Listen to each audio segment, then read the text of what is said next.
use case naratif. Ini merupakan dokumentasi yang menunjukkan gambaran terhadap use case goal, maksudnya tujuan dari si use case tersebut yang ditentukan berdasarkan tahapan skenario. Jadi kalau kita bicara use case saja, maka secara implementasi otomatis orang awam tidak paham apa maksudnya. Yang menunjukkan misalnya mengirimkan data atau menghapus data, atau misalnya memasukkan atau input data UID. Untuk menjelaskan skenario apa yang terjadi dari setiap use case, maka dibutuhkan yang namanya pemahaman use case. Misalnya apa?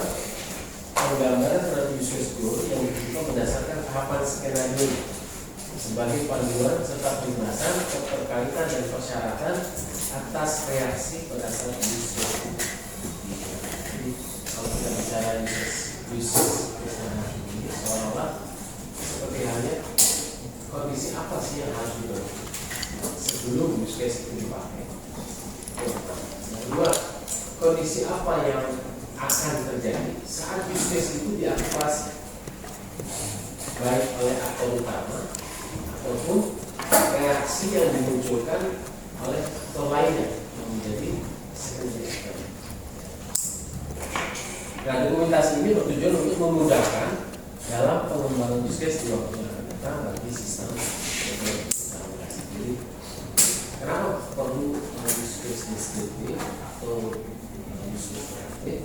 Ini tentunya sebagai panduan, sebagai catatan, sebagai kelengkapan, sebagai proses pengembangan, sebagai proses evaluasi di saat use case ini akan dipakai, atau juga sebagai track record untuk mengetahui kalau seandainya terjadi sesuatu yang kita ingin kembangkan. Use case mana ya? Use case bagian ini, misalnya kita melihat berdasarkan ID-nya atau melihat berdasarkan si penamaannya. Ya. Nah, kalau secara konsep use case deskriptif atau kita bicarakan sebagai kata-kata use case description atau penjelasan use case itu pada dasarnya apa? Merupakan gabungan dari use case diagram beserta kelengkapan yang dibutuhkan untuk aktivasi dari setiap use case. Ya. Jadi kalau secara gambaran seperti itu, kita melihatnya secara gambaran secara besarnya itu apa? Kelompok penjelasan yang kemudian diterjemahkan menjadi satu penjelasan secara tulis atau didokumentasikan. Nah, kalau secara umum bentuknya seperti ini. Jadi kalau kita bicara satu format dokumen, biasanya ada satu di awal, kemudian ada penjelasannya di bawah.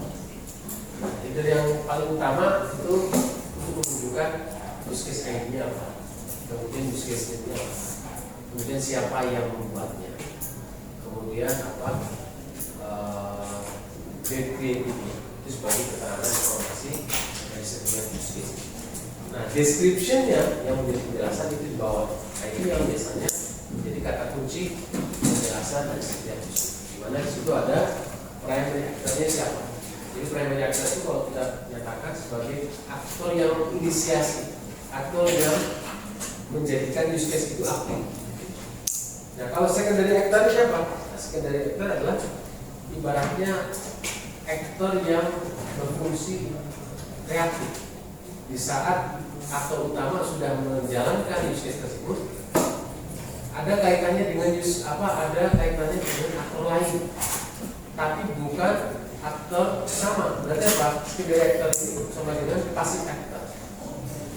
Dia akan tertrigger oleh si primary actor setelah use case-nya diaktifkan atau diinisiasi. Ya, dinamakan secondary. Kita lihat. Kemudian ada precondition yang sudah selesai. Kalau pada saat kita bicara use case, ini dimunculkan hal apa saja yang diperlukan saat kita menggunakan use case, maksudnya post conditioning.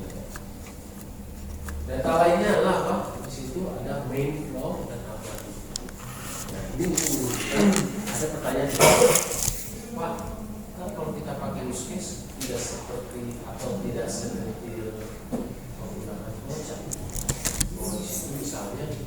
saja. Nah, sudah bisa gimana? Nah, di dalam konteks UN dan UNECON model ini itu pada dasarnya kan kita mengetahui kelengkapannya di antara itu adalah use case diagram, diagram, ada sequence diagram. Nah, ini untuk menjelaskan masing-masing tahap. Tapi kalau misalnya Pak nanti kalau secara dokumentasinya yang tertulis secara tekstual, maka prosesnya dijelaskan di dalam use case. Nah, apa yang dimunculkan itu ada main flow sama alternatif. Ini main flow ini adalah sebagai gambaran use case tersebut pada saat dijalankan secara normal. Ini apa adanya. Seperti halnya kita bisa melihat ada satu form misalnya, ada form inputan yang misalnya di situ harus diisi sejumlah 10 text field misalnya. Setiap text fieldnya misalnya itu ada isikan secara normal dan benar. Tidak ada sesuatu yang janggal, tidak ada sesuatu yang error.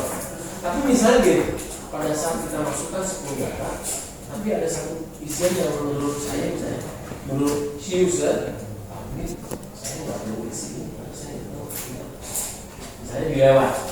Nah, kondisi-kondisi seperti itu yang menjadi konteks percabangan atau error atau sesuatu yang menjadi interupsi karena sesuatu kejanggalan, maka dimunculkan di alternatif flow. Meskipun main flow itu harus menunjukkan apa saja use case yang digunakan selain use case. Misalnya apa? Pada saat saya menggunakan use case ini, ada use case yang harus diutamakan. Seperti halnya menggunakan apa? Inclusive use case, ya kan? Inclusive use case itu apa?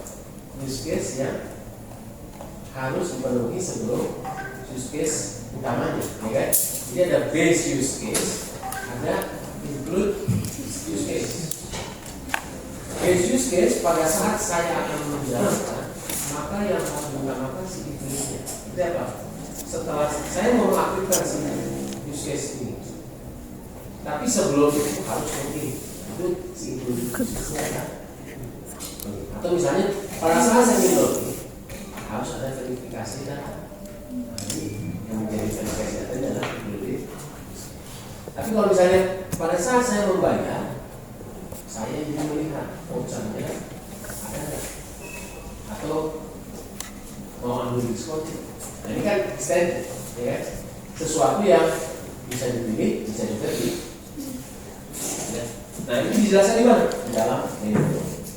Jadi extend use case, kemudian include use case itu harus dimunculkan di dalam. Sementara untuk alternative flow ini adalah sesuatu yang tidak ditangkap di dalam menu. Tadi terkait dengan error, terkait dengan instruksi, sesuatu yang tidak memasukkan datanya sehingga muncul notifikasi dan sebagainya, itu di dalam alternatif flow. Ini penjelasannya. Use case name namanya, sesuai dengan namanya ya. Misalnya apa? Pembayaran. Ini apa lagi? Beli barang. Atau kemudian beli bisa dilakukan setelah bayar. Bayar bisa dilakukan kalau misalnya login. Kemudian ada use case ID. Nah, use case ID ini biasanya terdokumentasi kalau misalnya use case yang kita buat ini banyak, mungkin lengkap, sehingga perlu dicantumkan use case ID karena bisa menunjukkan seolah-olah kayak ada parent use case-nya, di mana parent use case ini adalah child use case. Kita pakai identifikasinya misalnya pakai 01_1 ini data utama. Pada saat masuk ke childnya 01_1_1 itu berarti anaknya kepala, atau 01_1_1_2 ini berarti anaknya. Itu menunjukkan satunya adalah sekian. Itu dinyatakan dalam ID. Kemudian di dalam use case description yang saya sudah jelaskan ada aktor siapa saja. Nah, aktor ini digambarkan tidak hanya si utama, Kalau misalnya satu use case ada dua aktor di situ yang terlibat, baik itu aktor utama atau aktor lainnya, atau bisa katakan sebagai fasilitator, maka dimunculkan dalam use case description. Ini apa? Merupakan tujuan penggunaan use case, tahapan aksi dari sistem, dan juga bisa dinyatakan sebagai apa? Reaksi dari use case saat digunakan sebagai saat digunakan oleh sistem. Baik aktor utama ataupun secondary. Nah, ini penjelasan dari plan director. Aktor utama yang menginisiasi use case atau dinamakan sebagai trigger actor of use case. Kemudian secondary actor. Secondary actor adalah tadi si actor ini bisa dikatakan sebagai passive actor karena misalnya dia tidak akan berfungsi untuk aktor tersebut tidak akan melakukan sesuatu kalau tidak di-trigger sih atau sebelum si use case-nya diaktifkan. Misalnya kita bayar, proses pembayaran misalnya itu dilakukan banyak proses. Misalnya dia bayar, misalnya kan ada tunai, bayar, cenderung apa use case-nya? Tunai, debit, kredit, kemudian diatur, saya gitu ya. Tapi pada saat kita nyatakan bayar, ada kaitannya dengan apa? Ini ada kaitannya dengan sistem lain. Dalam konteks DML, aktor itu berarti bisa berupa orangnya, atau pengguna, atau sistem. Dalam hal ini berarti apa bank, gitu ya. Jadi misalnya use case tersebut, ini selain nasabah, ada juga bank. Pada saat dia bayar, ini ada kaitannya kalau kita tunai, ya hanya si user dengan sistem saja, tidak ada kaitannya dengan si. Tapi kalau saya si user menyatakan bayar, tapi bayarnya pakai debit atau kredit misalnya, nah ini berarti ada kaitannya dengan user. Berarti apa dikatakan sebagai pasif banknya. Kemudian pre-condition dan post-condition. Ini yang perlu dijelaskan dalam use case descriptive atau use case narratif. Jadi kondisi apa yang harus dipenuhi sebelum use case tersebut digunakan. Sedangkan post condition berarti kondisi apa saja yang akan muncul saat use case tersebut digunakan. Itu pre-condition dan post condition. Main flow yang saya sampaikan. Jadi main flow itu adalah konteks utama, seperti halnya kalau misalnya kita lihat di flowchart. Main flow itu seperti halnya dari mulai start sampai ke andai kan ada cabangan, di situ yes-nya. Dan yes ke bawah ini adalah main flow. Pokoknya sesuatu yes semua sampai akhir. Tapi pada saat ada percabangan, misalnya tidak, nah ini maksudnya di alternatif belum, ya. Nah, hal penting yang perlu diperhatikan pada saat kita membuat use case naratif atau use case deskriptif. Pertama, UML tidak menyediakan standar aturan pada penulisan use case description secara detail. Ya, jadi sebetulnya tidak ada aturan jelasnya itu bahwa apakah formatnya seperti itu. Kalau misalnya tidak melakukan format tersebut, kemudian dikatakan use case kita salah atau tidak tepat. Jadi ini merupakan kelengkapan yang diberikan kepada pengguna, diberikan kepada pengguna sistem. Dari siapa? Dari sistem developer. Untuk menggambarkan apa? Satu, use case description ini menjabarkan penjelasan garis besar sistem secara dasar. Biasa. Yang kedua, ini menjadi panduan yang akan dijelaskan kepada konsumen sistemnya tersebut. Ya. Jadi selain developer, selain programmer, itu juga nanti akan digunakan oleh si pengguna sistem, ya. Atau dinyatakan sebagai apa? Arahan praktis secara umum. Nah, biasanya apa? Pada saat penggunaan use case descriptive ini, kata-kata yang digunakan juga cukup sederhana, ya. Tidak dimunculkan secara detail, ya. Jadi hanya hal-hal umum yang dimunculkan.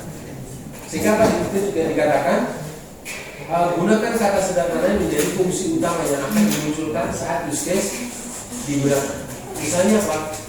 Input data, input data nomor registrasi. Penulisan aktor utama disesuaikan dengan nama aktor. Nah, jangan sekali-kali pada saat Anda membuat use case deskriptif atau use case itu aktornya dinyatakan aktor. Harus ini kan aktornya. Misalnya konsumen.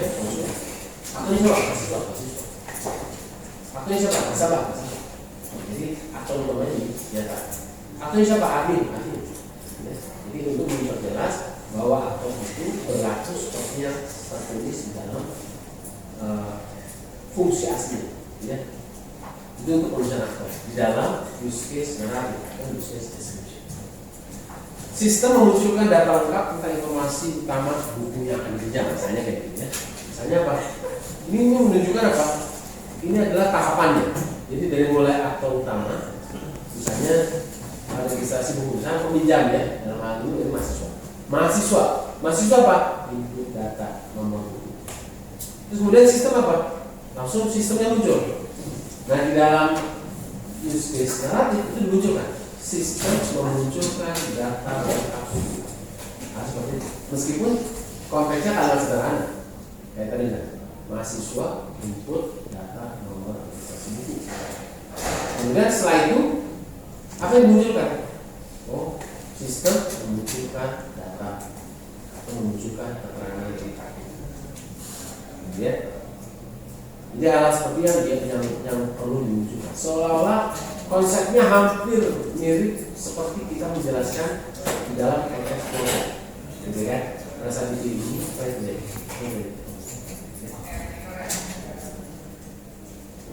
Kemudian apa? Contoh lain misalnya. Konsumen masukkan jumlah data pembelian, ya, dalam konteks di use case ininya, ya, main flow-nya. Sistem menuliskan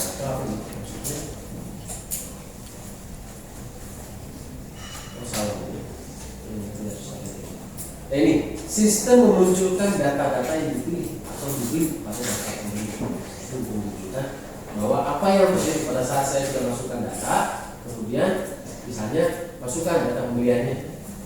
Setelah di enter muncul list data pembeliannya. Nah, seperti itu. Memunculkan sistem selalu bilangnya apa? Selalu dinyatakan antara aktor dengan sistemnya. Kalau aktornya sama mahasiswa, ya masih. Aktornya sama nasabah masukkan jumlah uang misalnya. Maka langsung sistem misalnya memunculkan data validasi uang yang ditentukan. Nah, seperti itu. Berarti apa? Hanya tertulisnya apa? Aktornya saja yang dimunculkan. Apakah sistem, apakah konsumen atau user yang asli atau pengguna sebenarnya. Hindari penggunaan kata-kata yang sebetulnya apa? Bukan menunjukkan user interface-nya. Jadi misalnya gini, Anda buat use case narratif, tapi seolah-olah di situ dimunculkan tekan tombol OK. Jadi bukan. Karena apa? Use case narratif ini pada dasarnya menggambarkan proses bisnisnya atau proses yang dikerjakannya dalam konteks kata kerjanya atau apa yang dikerjakan oleh si user dan sistem. Bukan konteksnya melihat berdasarkan apa? User interface, bukan tekan tombol OK, bukan. Tapi lebih kepada mahasiswa masukkan data, atau mahasiswa masukkan nomor buku, seperti itu. Kemudian sistem memunculkan keterangan buku, hanya seperti itu. Bukan pada konteks user interface, kemudian bukan pada konteks penjelasan user interface. Nah, ini contoh format umumnya seperti ini. Ini pada saat kita bicara use case description atau use case narrative, konteksnya seperti ini. Dan situ ada beberapa kondisi, boleh dibuat dalam konteks list datanya. Boleh juga dalam konteks misalnya dibuat ada beberapa pilihan. Nah, contohnya apa? Di dalam alternative flow. Itu untuk menunjukkan apa? Jika ibaratnya error terjadi apa. Yang kedua, jika error terjadi apa. Jika error terjadi apa. Itu di dalam alternatif flow. Jadi main flow ini hanya menunjukkan tahapan yang normal saja. Tapi kalau untuk alternatif flow, di situ dimunculkan hal-hal yang tidak dimunculkan di dalam main flow. Dalam arti misalnya kejadian error, kejadian yang seperti fungsi, atau sesuatu kejanggalan yang dimunculkan oleh ya. Nah, contohnya seperti ini. Jadi kalau kita nyatakan dalam konteks bahasa Inggris ya, misalnya the user enters the staff ID and password. Setelah itu apa? The user submit the staff ID and password. Jadi istilahnya tahapannya dari mulai masukkan kata, kemudian saya submit, ya. Kemudian the system validates the staff ID and password. Kemudian the system verifies the staff ID and password. Nah, coba lihat konteksnya dalam main flow yang keempat. Nah, pada saat the system verifies the staff ID and password, misalnya di situ ada kejanggalan, berarti apa? Datanya tidak sesuai, misalnya. Nah, ketidaksesuaian itu, nah ketidaksesuaian pada data staff ID dan password itu dimunculkan di dalam alternatif. Ini misalnya apa? The system verify the staff ID and password. Kemudian missing staff ID and or password. Maka apa yang terjadi? The system prompt for staff ID and password. Jadi minta lagi. Oh, data Anda tidak ada. Atau ID Anda tidak salah. Atau user claim angka. Kemudian apa? This can resume at main flow step. Nah, boleh kalau misalnya begitu memunculkan misalnya kembali ke kondisi awal, boleh. Tapi jangan Anda gambarkan dalam konteks user interface. Misalnya kembali ke form tampilan data awal, tapi lebih ke arah konteks penjelasan utama secara global atau penjelasan secara general, secara umum. Terus kemudian apa? Maximum 3 times exceeded. Berarti apa? Misalnya saya masukkan langsung ada sesuatu lagi kan? Selain tadi diminta, satu kali ada salah, masukkan data lagi from, gitu kan? From for staff ID, masukkan lagi, salah lagi, from lagi, minta lagi. Pas ketiga kali langsung ada the system display maximum attempt exceeded, contact administrator missing. Jadi muncul sesuatu yang sifatnya notifikasi. Nah, ini sebagai gambaran kepada apa? Kepada si programmer untuk membuat nanti pada saat sudah 3 kali prosesnya, maka harus ada proses notifikasi yang muncul sekaligus menyatakan sistem dikunci misalnya. Ini sebagai gambaran kepada si programmer menyatakan hal ya. Atau hal lainnya misalnya apa? Pada saat dinyatakan tidak benar, the system display invalid start ID and or password message. Terus kemudian apa? The system prompt seperti itu, kemudian kembali lagi. Jadi, ada hal seperti itu. Kalau misalnya missing, bisa ada hal yang salah atau ada sesuatu yang misalnya datanya nggak saya masukkan, saya enggak.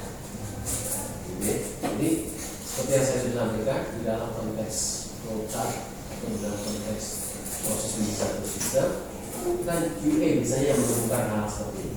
Jadi QA itu misalnya di sini password, coba saya masukkan data lain. Jadi kita menyatakan apakah yang terjadi kalau invalid, atau saya misalnya saya nggak lakukan sesuatu, saya enter.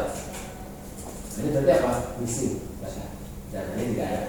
Ini dilakukan oleh QA untuk mengetahui respon apa sih terhadap sistem. Responnya yang dimunculkan oleh sistem seperti apa? Begitu ya. Ya, ini munculnya apa? Jadi hal-hal seperti ini dimunculkannya pada saat apa? Pada saat kita nyatakan ada beberapa hal yang mungkin terjadi, ya. Ini contoh.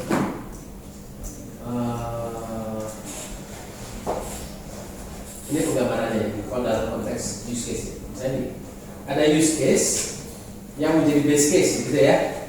Base case berarti apa? Use case utamanya kan ya. Kemudian ada use case turunan yang bisa dinyatakan secara included use case atau extended use case. Jadi ada pada saat saya mengaktifkan use case tersebut, ada use case menjadi pilihan, ada use case yang sebelum atau dia akan aktif kalau use case lain harus terpenuhi dulu. Ya, kalau use case yang lain akan harus terpenuhi berarti namanya included use case. Ya. Tapi kalau bisa pilihan, berarti extended use case. Nah, seperti ini contohnya, take customer order. Misalnya dia mengambil si salesnya ini ada permintaan dari si konsumen ada permintaan pembelian dia ngambil, kemudian bisa dia menyatakan coba produknya apa sih, bisa begitu, bisa juga langsung dia melihat siapa sih yang pesan. Jadi ibaratnya pada saat saya nyatakan ambil orderan, terus bisa saja saya bilang gitu, saya nggak mau ambil yang barangnya yang berbeda, tapi saya lebih mengutamakan ini kasih konsumen saya beli, karena saya mau buat semacam prioritas misalnya kayak gitu. Jadi ada keinginan si user yang dia memilih sesuai dengan prioritas, sehingga misalnya sebelum saya masuk ke produknya apa, sebelum saya beli dulu, saya mau lihat dulu siapa yang beli. Kalau misalnya dia sudah tahu, terus saya ambil produknya apa yang dia, atau produknya yang dibeli itu apa. Seperti itu ya. Jadi hal-hal seperti itu menjadi apa? Keterangan-keterangan yang kita tentukan sebagai apa? Kebebasan oleh si user yang ditentukan apa? Ditentukan berdasarkan user requirement. Jadi mulai dari use case descriptive atau use case descriptive merupakan gabungan dari use case diagram yang ditambahkan dengan kebutuhan utama dari sistem.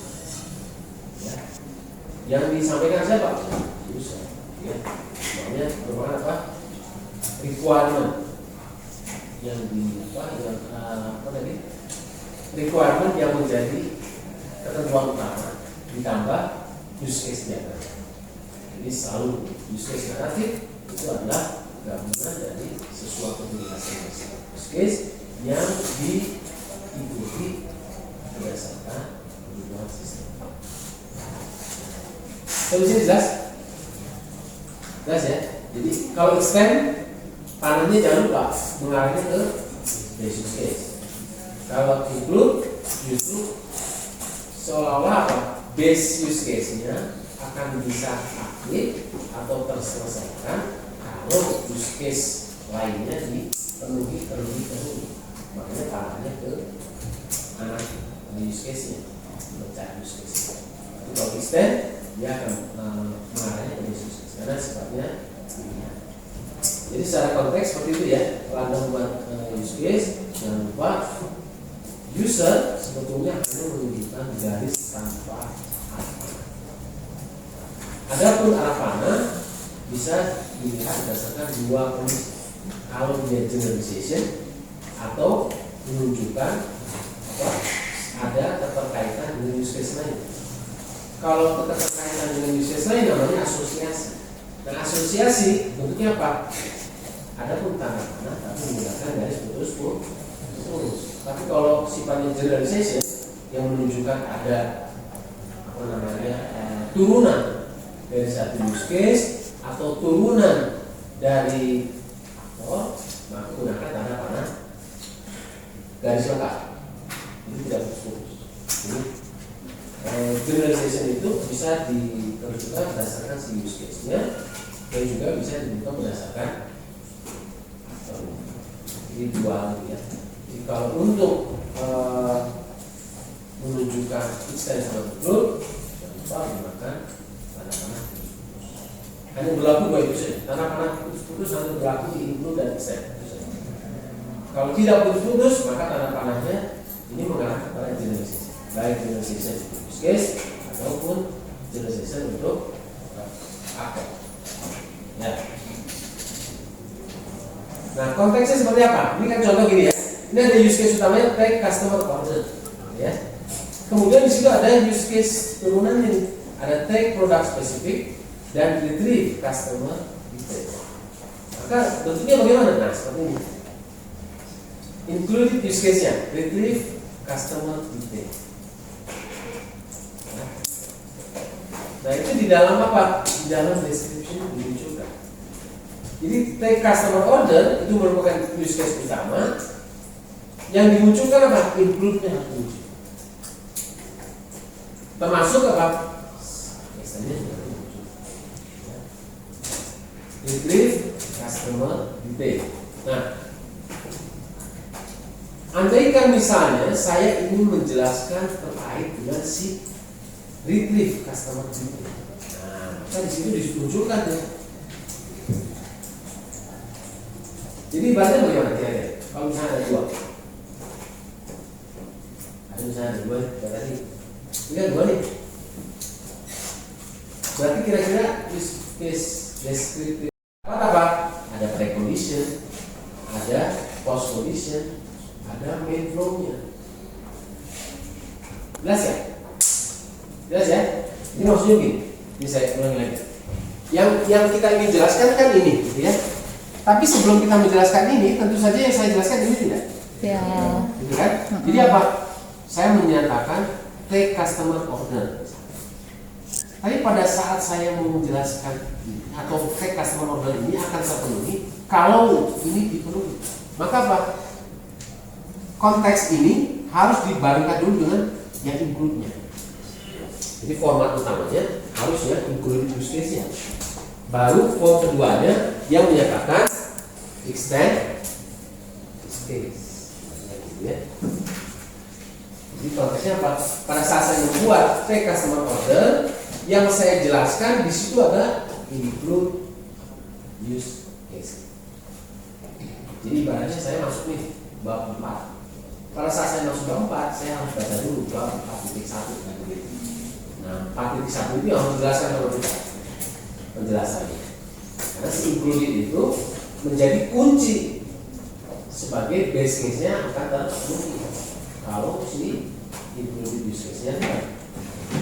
Ya, jelas ya. Jadi ini menunjukkan pada saat kita nyatakan use case name-nya itu dimunculkan included use case-nya. Nanti ada form lain yang menyatakan extend use case-nya. Jadi ibaratnya apa? Pada saat saya ngambil take customer order, ada namanya extend use case. Nah, di situ ada kaitannya. Berarti ada dua form ya. Jadi kalau misalnya ada dua cabang gitu yang menyatakan include sama extend, berarti ada dua form. Jadi selalu konteksnya berbanding lurus. Contoh gini, ada base case, kemudian turunannya ada 4, maka formnya ada 4 ini misalnya 3 include 1 extend. Nggak mungkin ya? Bisa mungkin nggak? Bisa saja ya, bisa saja. Jadi tergantung proses verifikasinya misalnya mana dulu ya. Jadi misalnya pada saat saya nyatakan, kayak misalnya sistem security di kelas ini misalnya ini untuk mengakses pintu itu ada 2. Pertama apa? Fingerprint. Kalau fingerprint sudah ada satu lagi, dia harus melalui apa? Masukkan ID, misalnya gitu misalnya ya.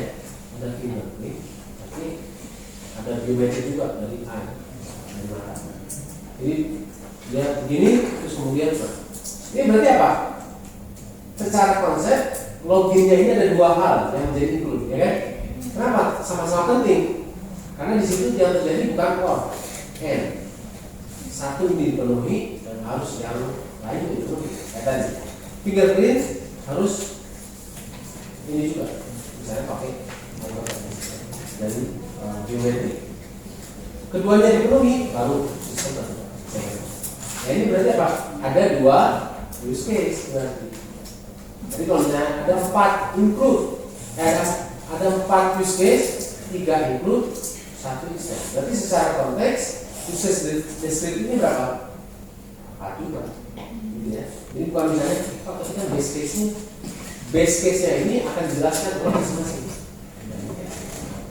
Konteksnya salah ya. Jelas ya? Use case scenario. Nah, ini contoh lain terkait dengan, nah ini tadi yang saya bilang, ini terkait dengan si extend use case. Nah, ini coba sudah. Oh, ini dibuatkannya dua ya. Kalau ini satu. Oh, sebentar. Ini. Oh, nah ini tadi yang saya bilang. Secara konteks tadi yang saya bilang, use case description itu kan tidak ada batasan. Dalam arti tidak ada format utama. Jadi boleh misalnya, Pak, boleh nggak misalnya saya buat konteksnya 2 form? Boleh. Jadi ibaratnya apa? Anda buat di sini, ini kan include use case ya. Pada saat saya buat form lagi, ini apa? Extend use case. Boleh. Atau misalnya seperti ini, saya nyatakan include use case, tapi pada saat saya nyatakan extend use case, Pak, boleh nggak saya nyatakan dimasukkan di dalam formnya yang menyatakan extension point? Itu boleh juga. Jadi saya bilang ya, jadi ada alternatif, boleh kita nyatakan dalam form yang berbeda atau di dalam satu form yang sama. Jadi pada tadi, Pak, kalau ada 4 anak use case, childnya, 3 include, 1 misalnya extend. Kalau misalnya si extend tadi berkaitan dengan satu include-nya, ada kaitannya misalnya, maka boleh kita nyatakan dalam satu form yang sama. Tapi kalau misalnya nih, wah Pak, tapi kalau saya masukkan di dalam form yang extend, atau di dalam form itu, padahal ini nggak ada kaitannya. Nah, boleh juga misalkan. Berarti apa? Di sini Anda nyatakan extend use case, bukan include use case. Jadi kalau misalnya ini seperti tadi, ya, ini ada kaitannya. Jadi setiap kali saya mengambil konsumen, maka setelah saya tahu konsumennya siapa, maka otomatis saya harus ke sini misalnya. Tapi pilihan ini itu setelah ini, ibaratnya konsumen dulu, baru setelah itu saya melihat apa sih produknya yang dipilih. Dia mau beli apa, gitu kan?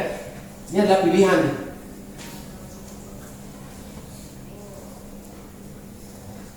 Kalau misalnya ada sesuatu yang sifatnya sesuatu yang khusus, kayak contoh misalnya Anda beli barang gitu kan ya, kan di Shopee itu kan sudah menyatakan notifikasi untuk penjual, ya.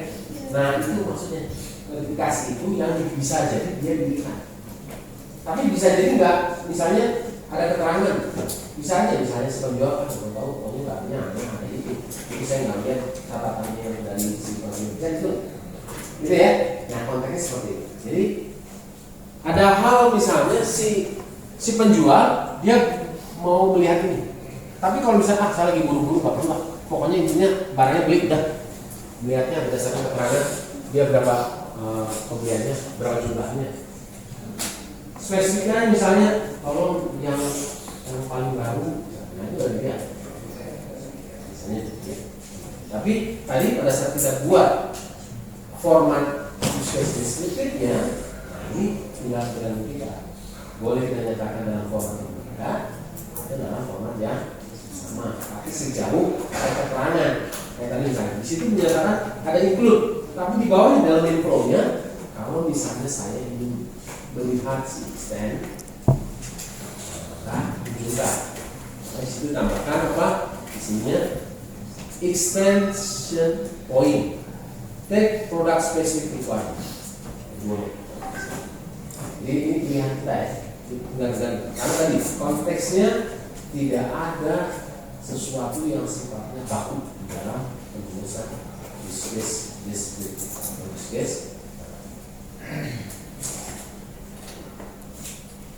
saya pikir itu penjelasannya.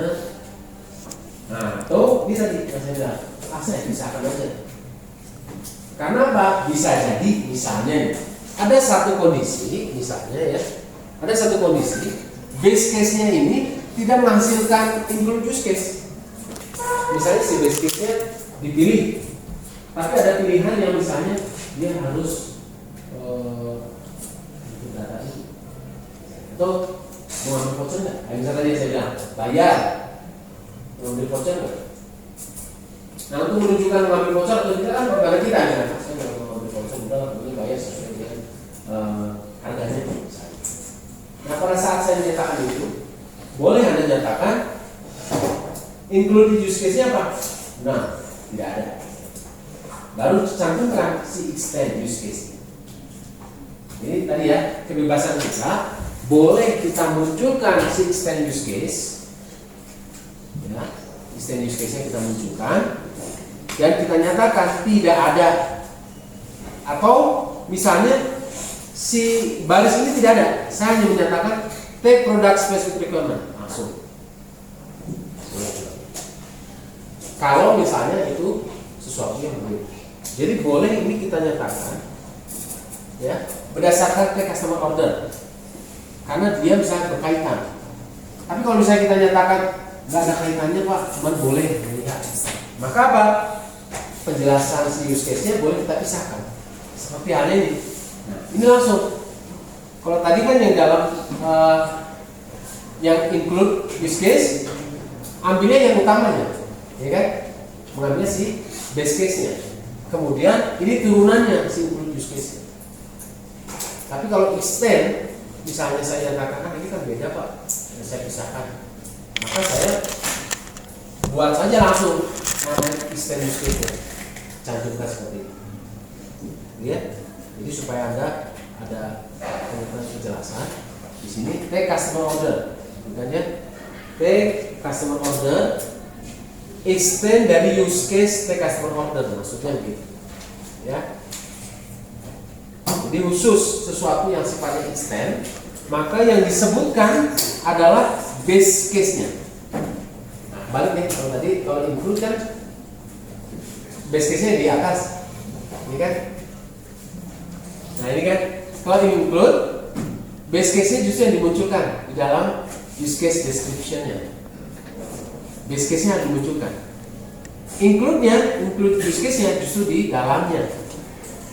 Tapi kalau untuk yang extend use case, justru yang menjadi keterangan di bawahnya yang base case-nya. Extend-nya di atasnya, yang menjadi use case description-nya adalah nama dari si extend use case. Base case-nya dinyatakan sebagai keterangan bahwa use case ini mengextend ke use case utama. Jelas? Saya bisa dapat pertanyaan? Ya. Ada?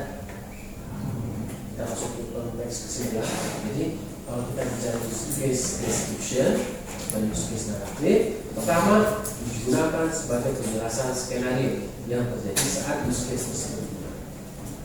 Ya. Kedua, menggambarkan penjelasan lengkap terkait komponen utama dari use case yang berbeda. Jadi tadi komponennya kan dari mulai ada namanya, ada identifikasinya, ada siapa yang membuatnya, kemudian mana buatnya. Kalau ini bicara dokumentasi ya, kalau kita misalnya menyatakan ISO 2000 bahwa setiap dokumentasi harus terikot ya, atau setiap proses kalau kita bicara namanya apa, kalau kita bicara apa itu namanya penjaminan mutu pada saya. Ternyatanya apa? Sesuatu yang dikerjakan harus didokumentasikan. Sesuatu yang terdokumentasi harus dikerjakan. Konteksnya penjaminan mutu. Nah ini konteksnya seperti itu ya. Jadi dari mulai tadi nama, ID, siapa yang membuatnya sebagai bentuk tanggung jawab, kapan dibuat, baru menjelaskan keterangannya. Apa sih use case ini? Tujuannya apa sih? Goalnya apa? Terus kemudian aktornya siapa aja? Aktor saja dijelaskan ada dua. Kalau misalnya di situ ada aktor utamanya ada dua Pak. Satu nasabah, kedua admin. Munculkan dua. Berarti ada nasabah, admin, stakeholder, kemudian ada aktor yang pasif.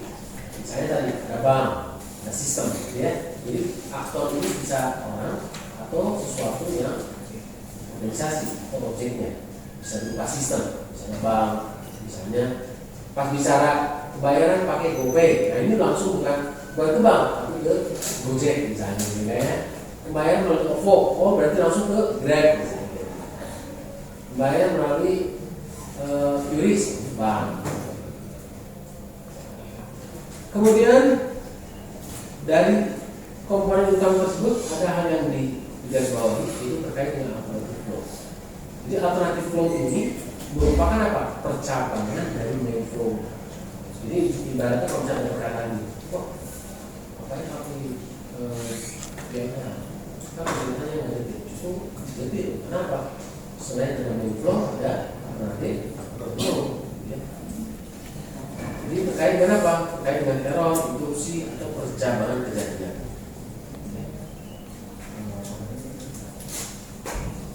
Tapi biasanya hal-hal yang sifatnya exception, interruption, sama error itu bisa digaiti dengan dipakai dalam konteks alternatif flow. Kalau percabangan sifatnya apa ibaratnya nanti dimasukkan di dalam skenario. Ya, boleh juga sih. Ini tadi boleh hal yang sifatnya sesuatu yang error atau sesuatu yang memang ada dua hal yang diperlukan. Kalau mengerjakan ini ada hal ini, ada hal itu. Itu adalah konteksnya alternatif flow. Dan dalam alternatif flow harus dimunculkan.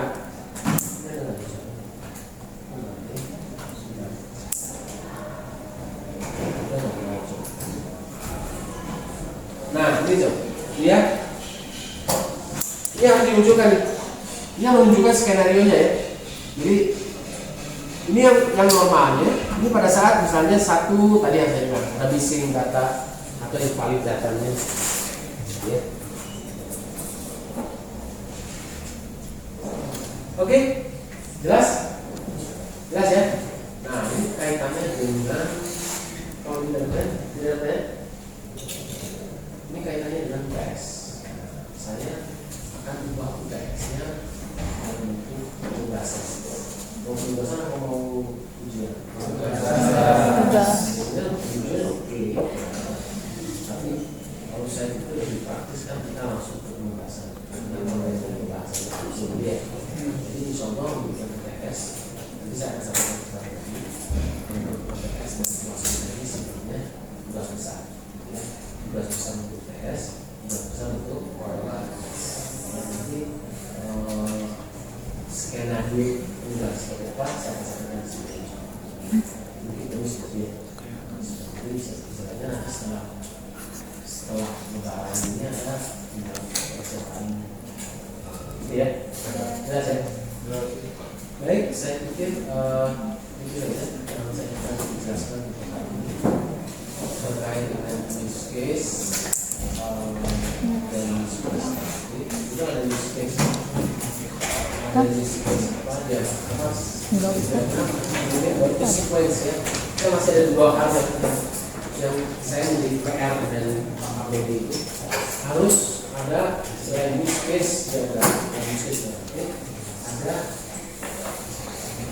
sequence diagram. Karena apa? Nanti pada saat Anda masuk ke tugas akhir, penjelasannya itu berikan lagi ini sistem Anda itu fungsinya seperti apa? Melihatnya berdasarkan apa? Fungsinya, gitu kan? Sistemnya seperti apa? Jadi ingat, di dalam konteks aplikasi atau dalam konteks sistem itu ada 4 hal yang harus kita pahami terkait desain. Pertama, environment design. Environment design itu sama dengan apa? External system.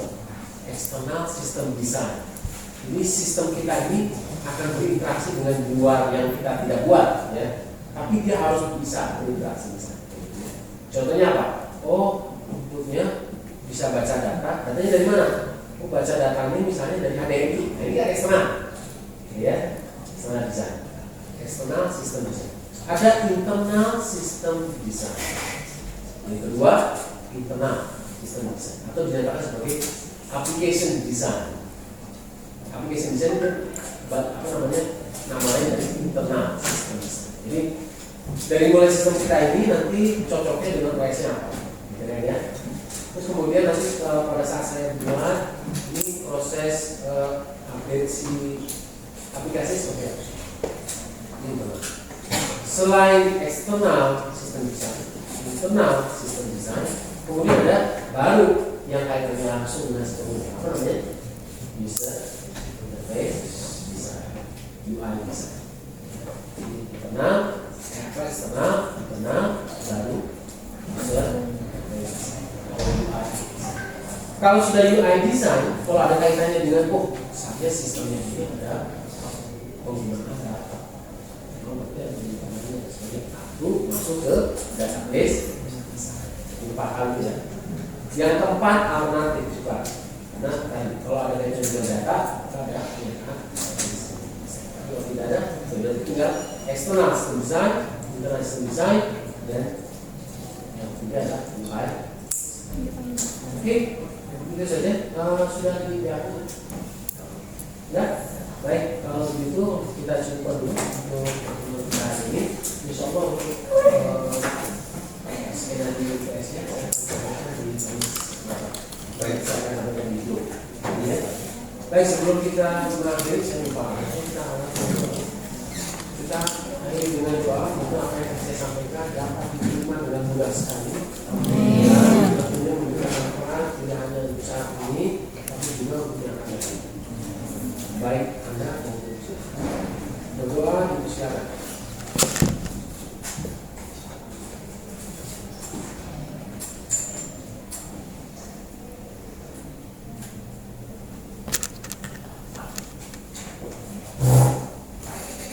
Alhamdulillah. Selamat siang. Assalamualaikum warahmatullahi wabarakatuh. Ini saya share setelah saya baik.